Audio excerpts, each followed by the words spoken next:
First to the big news of the week, and honeymakers may have been squeezing out lies. There are suggestions this morning we could be eating fake honey, with reports that labs specialising in honey fraud detection have examined popular brands and found a large number of samples were not 100%. I know. Shocking. There are labs that specialise in honey fraud? Honey. That's Castrol GTX. Nice try, Eduardo. So what is in this so-called fake honey, Sylvia? The so-called fake honey is thought to be mixed with rice and beet syrup. Beet syrup? Disgusting. If it's not the vomit of 1,000 bees, keep it off my crumpets. On the subject of vomit, this week kicked off the NRL's Mad Monday, the day the media tries to get very, very mad at the NRL.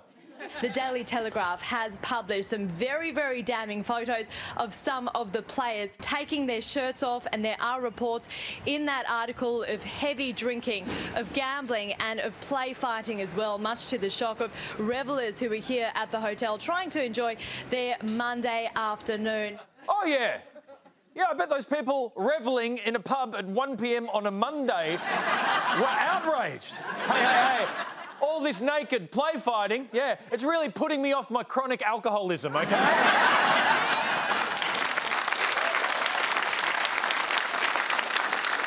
This week's funeral of Aretha Franklin had it all: Cadillacs, ex-presidents and grabby bishops. But it was the Queen of Soul who stole the show.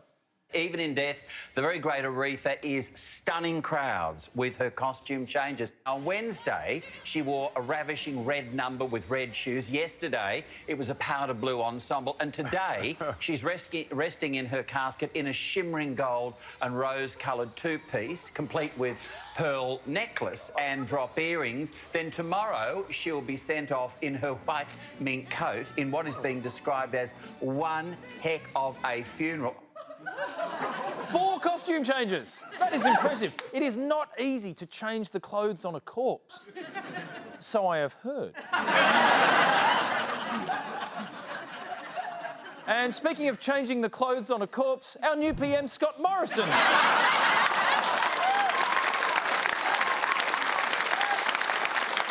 Has been working up a new catchphrase. If you have a go in this country, you'll get a go. There's a fair go for those who have a go. You know, fairness in Australia is about you get a go if you have a go.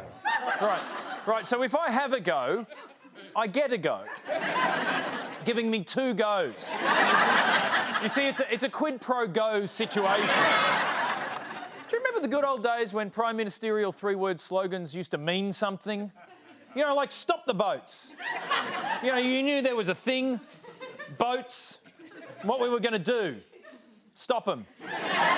You never heard Tony saying, if you stop a boat, you get a boat. Makes no sense. Torture was in the news this week. Sorry, I mean gay conversion therapy. Torture's just what the UN calls it. And a bunch of Aussies agree. I'd been telling people that God was healing me, and he wasn't. I felt really depressed. I remember praying to God, heal me or kill me.